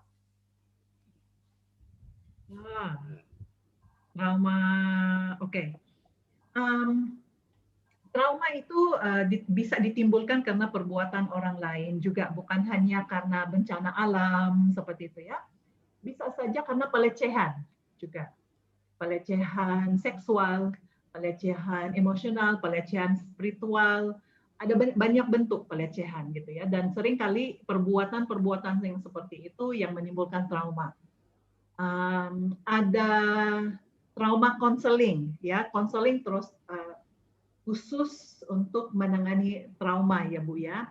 Jadi memang betul akan menimbulkan luka-luka batin, dan luka-luka karena trauma itu cenderung luka yang dalam, lumayan menetap walaupun kita sudah menjalani konseling, tapi kita bisa recover kok, bisa apa ya, bisa pulih dari luka-luka yang seperti itu.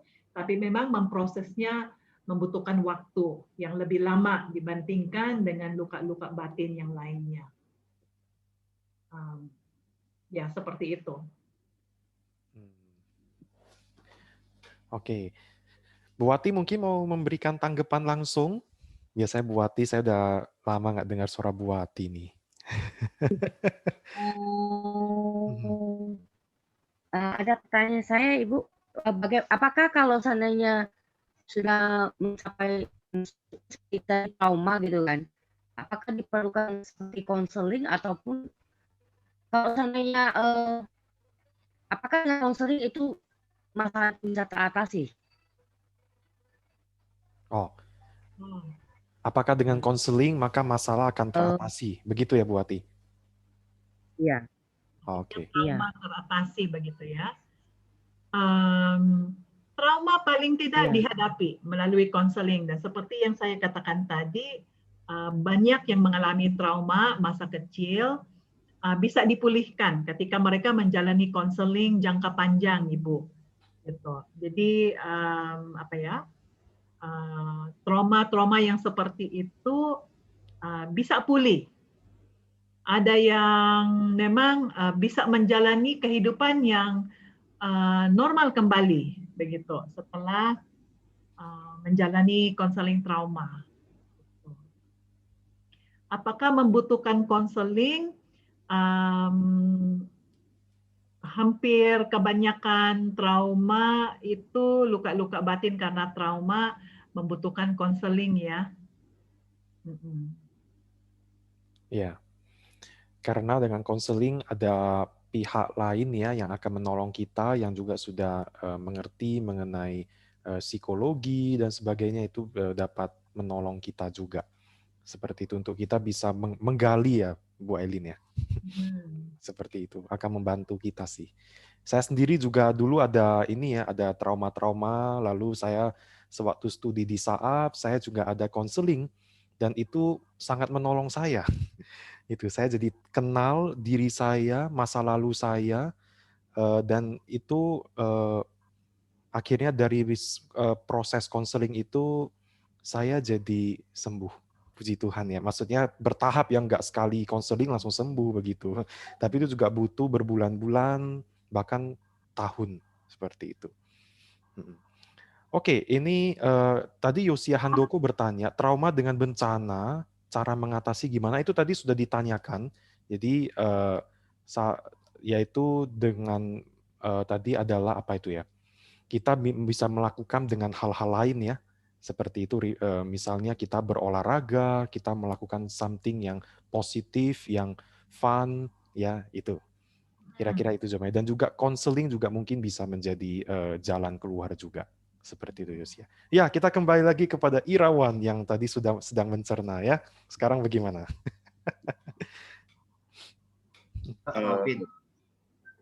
Yang tadi sudah lah. Oh, yang tadi sudah. Terus. Ada pertanyaan lain. Kita istilahnya kita sebagai teman ya ini ya, kita tahu kondisi orang tersebut begini. Sewaktu kecil itu dia dijual sama mamanya. Oh, berat ya. Cewek nih, dia dijual sama mamanya waktu SMP, sama om-om ya katanya ya. Nah jadi bertahun sudah lewat, ini sudah sekitar hampir berpuluh tahun juga lah ya.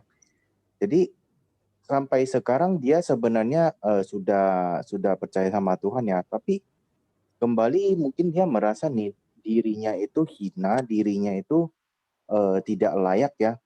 Namun dia ada masuk ke satu pengajaran ya, pengajaran Hyper Grace ya mungkin itu ya, yang menyatakan bahwa ya kita manusia melakukan dosa tidak masalah, bahwa Tuhan sudah mengampuni kita, jadi kita tidak apa-apa melakukan dosa. Nah, dan dia mengulangi kembali hal tersebut gitu untuk mencari uang gitu. Kita kira-kira contoh kita sebagai temannya itu kita harus bagaimana ya kalau seperti itu ya? Maksudnya melakukan menjual dirinya. Ya, benar. Oke.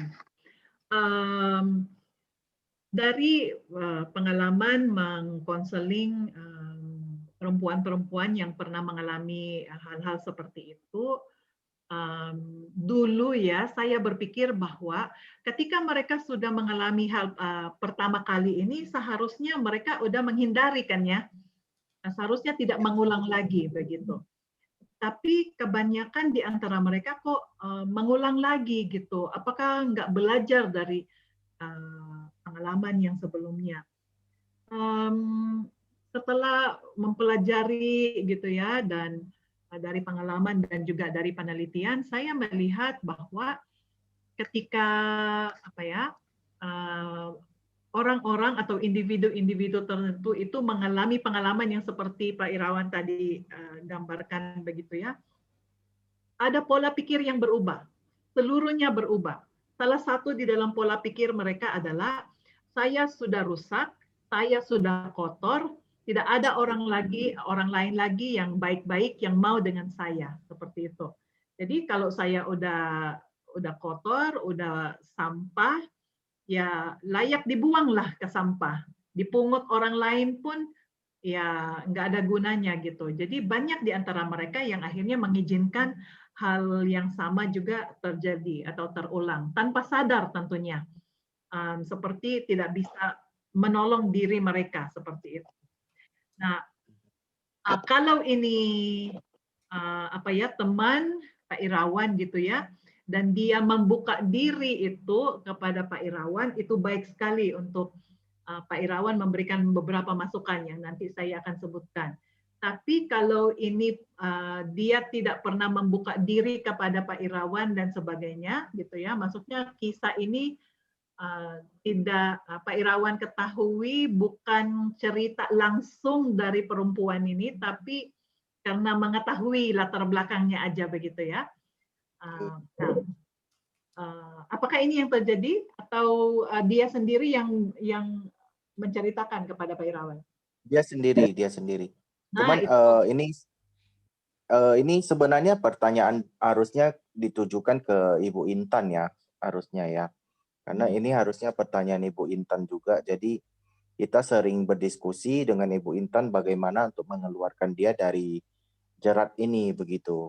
Jadi contoh ini perempuannya juga sebenarnya di luar dia sudah menjual diri, dia dengan pacarnya, kalau pacarnya ketahuan dia jual diri, terakhir pacarnya juga ikut-ikutan begitu.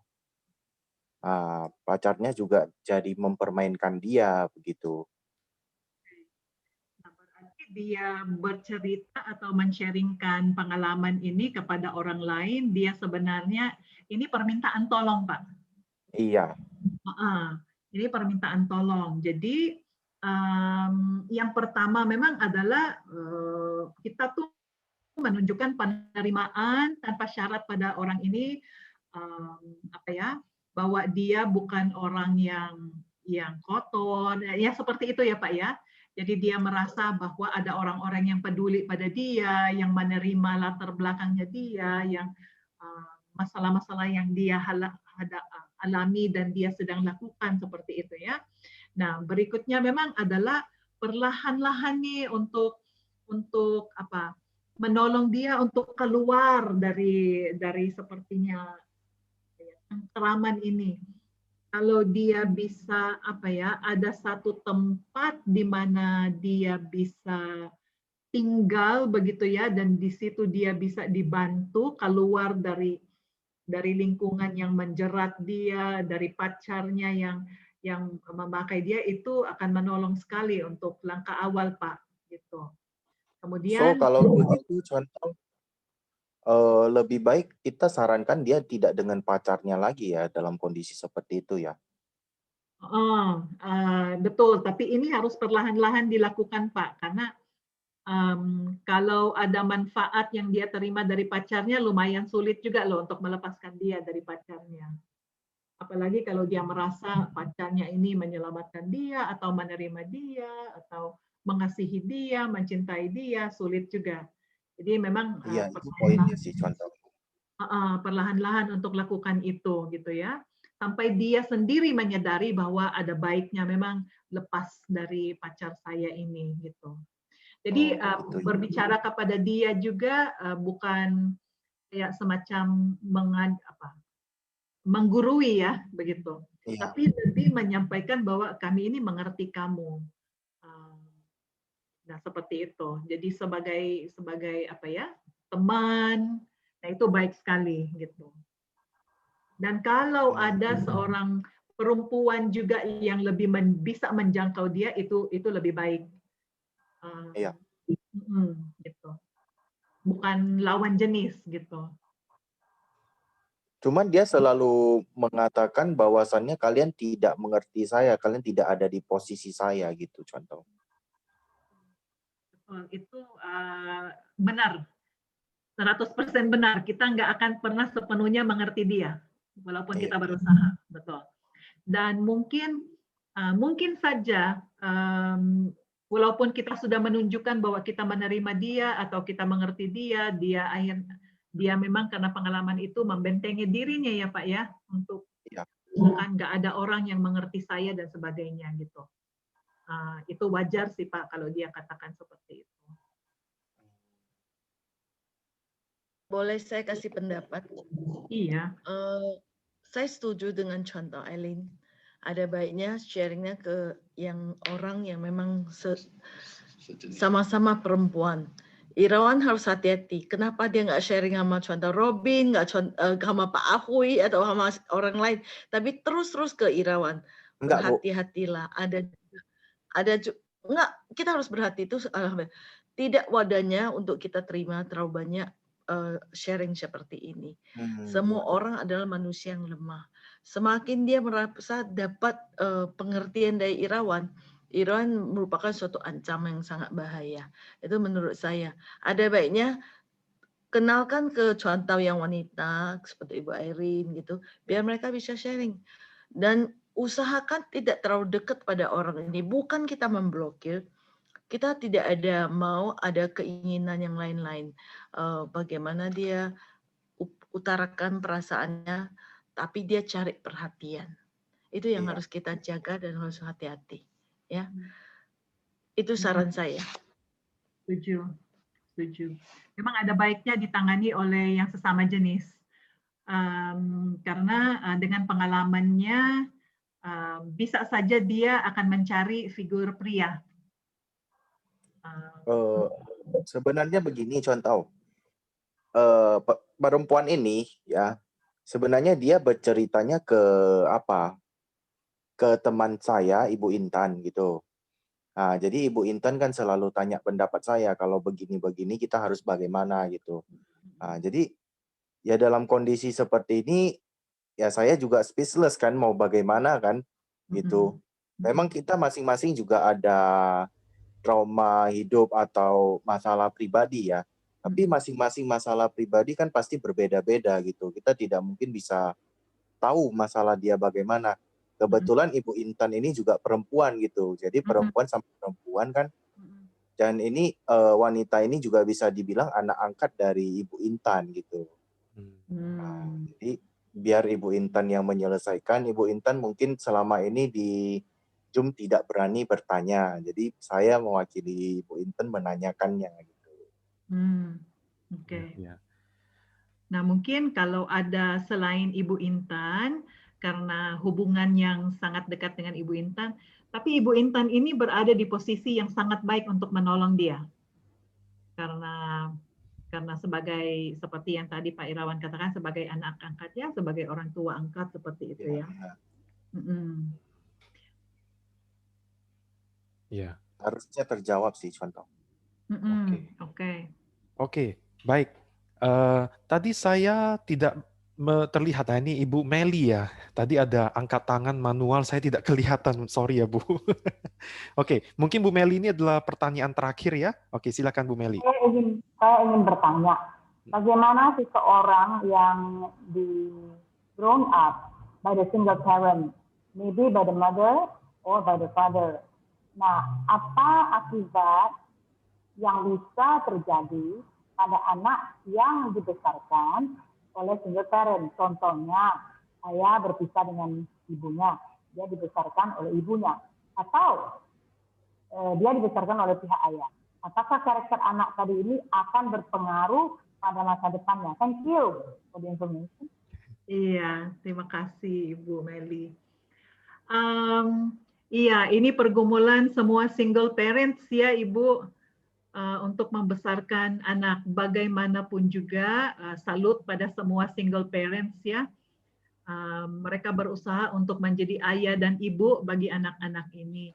Tapi ya seperti tadi saya mau katakan, bagaimanapun juga memang ada yang kurang Ibu. Gitu ya, kita harus akui itu bahwa memang ada yang kurang.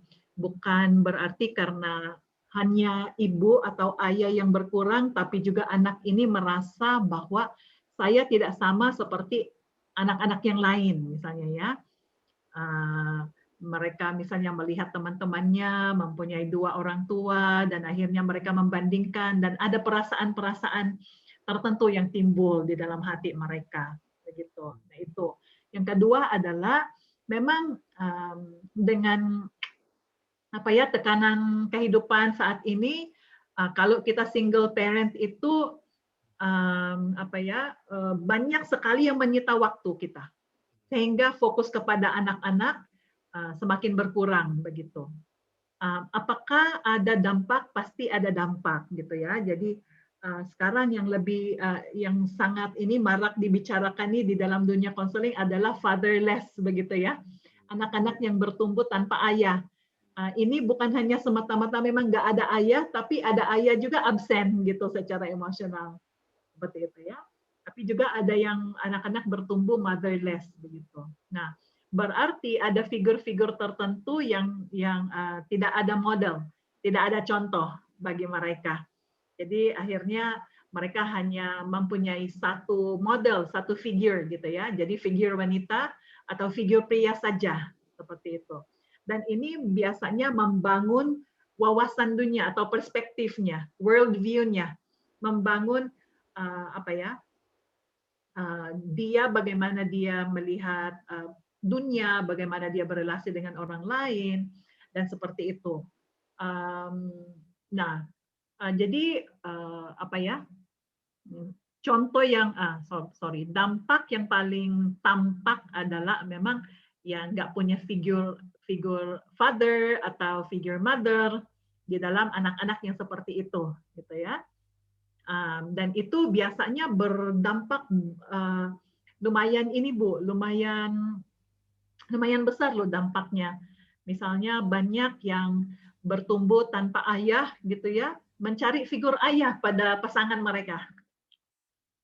Jadi mereka ingin pasangan itu mengayomi, ingin melindungi, yang bertindak seperti ayah begitu. Dan mereka akan kecewa sekali kan ketika pasangan mereka tidak melakukan seperti itu. Gitu. Ada juga pria-pria yang mencari figur mama pada istri-istri mereka. Begitu. Dan banyak remaja yang bertumbuh tanpa ayah, tanpa ibu, itu cepat sekali pacaran. Dan ketika pacaran, seringkali relasi itu jauh gitu, berkembang jauh sampai udah melakukan hubungan seksual begitu ya, yang seharusnya tidak ini. Nah ini hanya beberapa dampak, walaupun tidak semua seperti itu. Tidak semua anak yang bertumbuh dalam single parent ya, family, bertumbuh menjadi bermasalah dan sebagainya. Banyak juga sih menjadi baik seperti itu, Ibu Meli.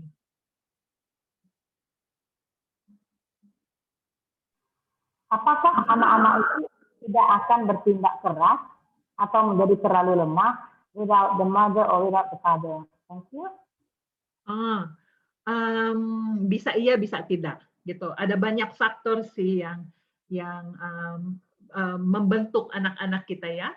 Bukan hanya karena single parent dan sebagainya. Misalnya, kalau ada father figure pengganti, misalnya opanya dekat dengan anak ini, atau paman-pamannya, atau ini ada figur-figur pengganti, itu sangat-sangat menolong gitu. Jadi ada nenek misalnya yang ikut mengasuh anak ini, ada bibi dan tante mungkin yang ikut wah itu sangat-sangat ini menolong seperti itu. Jadi bisa mengcover lah sebagian ini kekurangan itu seperti itu. Terima kasih Bu. Iya, sama-sama. Terima kasih juga untuk Bu Meli pertanyaannya. Oke, baik.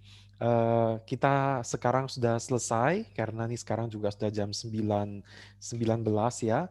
Terima kasih untuk Bu Aileen dan juga untuk rekan-rekan untuk pertanyaan-pertanyaannya. Kita semua boleh berbincang-bincang pada hari ini. Mungkin ada satu closing statement gitu ya dari Bu Aileen terkait hal ini. Kesimpulan, Bu. Pesan lah untuk setiap kita tentang berdamai dengan diri ini. Setelah itu saya mohon kasih Bu Aileen boleh tutup di dalam doa. Oke. Saya ulangi tadi ya bahwa melihat bahwa luka-luka yang ditimbulkan dan dampaknya dalam diri kita karena mungkin penyebabnya adalah orang lain, bisa juga penyebabnya adalah kita, bisa juga penyebabnya hal-hal di luar ini, di luar dua hal ini ya, seperti bencana alam tadi atau kejadian-kejadian yang traumatis yang kita alami.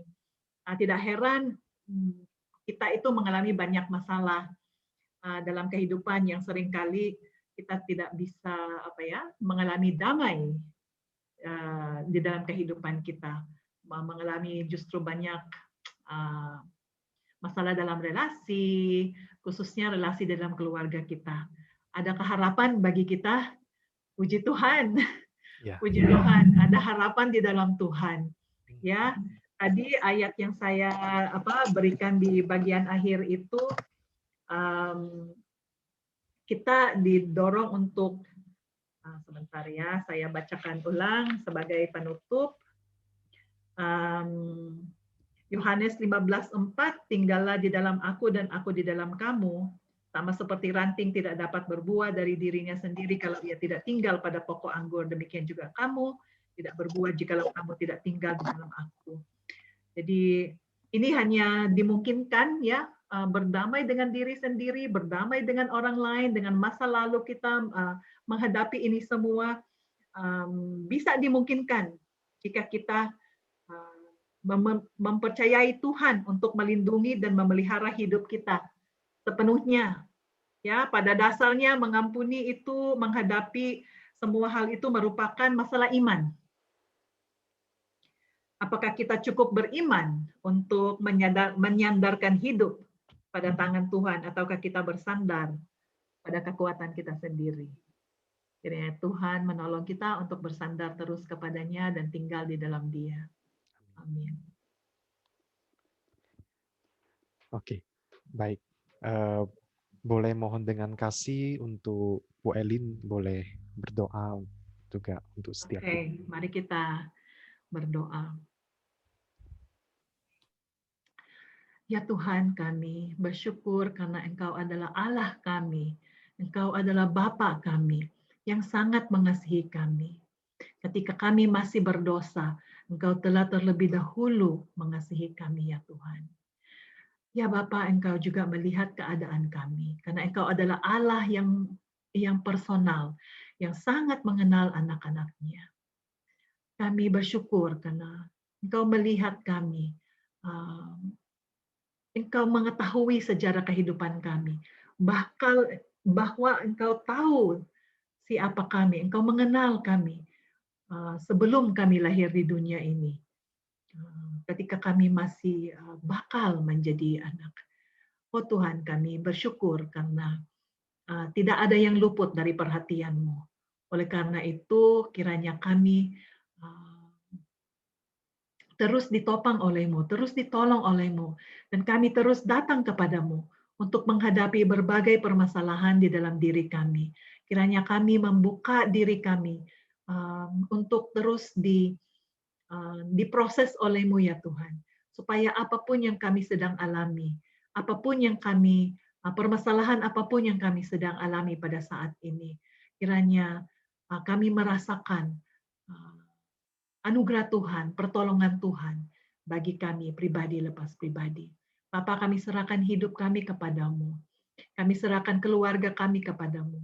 Apapun yang kami sedang hadapi saat ini, kiranya Tuhan menolong kami. Terima kasih ya Bapa untuk waktu dan kesempatan pada malam ini. Engkau hadir di tengah-tengah kami dan menerjemahkan dan memenuhi kebutuhan-kebutuhan kami ya Tuhan. Terima kasih ya Bapa. Di dalam nama Tuhan Yesus kami berdoa dan bersyukur. Amin. Baik, terima kasih Bu Elin sekali lagi. Sama-sama. Ya, saat ini mari kita boleh nyalakan kamera kita. Kita akan foto bersama. Ya. Untuk ini saya minta untuk Mercy ya, Bu, boleh bantu screenshot. boleh kasih aba juga ya, begitu. Yang lain-lain belum hidupkan lagi kameranya. Ya. Meme. Wah, bisa melihat wajah-wajah yang seger ya habis webinar ini ya. Oke. Oke. Ini masih ada yang belum semua. Oke, kalau yang belum nggak apa-apa, yang ada saja. Oke, siap, contoh. Mari Bapak Ibu, saya hitung ya. 1, 2, 3. Sekali lagi ya. Sekali lagi, oke. 1, 2, 3. Oke, terima kasih. Terima kasih. Selamat malam. Thank you. Thank you. Terima kasih. Selamat Tuhan malam. memberkati. Eli. Terima kasih. Lucy, gimana si Bulga? Baik. Baik. Lahannya udah dibeli ya? Ya. Pak, lahan. Apa itu? Lahan bangun sekolah. Udah oke. Sudah. Bagus. Sudah Pak Cuncun. Ya, Dok William. Oke, thank you. Nanti Betul. Ya, Dokter. Kalau nggak ada nggak jumpa lagi, nggak sering jumpa pula kita ya. Tiap minggu memang ada ya Pak Cuncun ya? Hah? Tiap minggu memang ada ya? Tiap minggu kita ada. Ikut ada waktu, silakan. Boleh sih, karena ya tiap kali ikut dapat berkat. Amin. Ya boleh. Thank you ya. Thank you Ibu Aileen. Sama-sama. Sekali ini aja ya, berikut lagi nanti. Contoh teman diatur. Terima kasih Bu Aileen. Malam, terima kasih Bu Aileen. Terima kasih Bu Elin. Terima kasih untuk semua. Iya. Mari. Tuhan Pak berkati. Cuncun. Ya. Ya. Malam semua. Malam.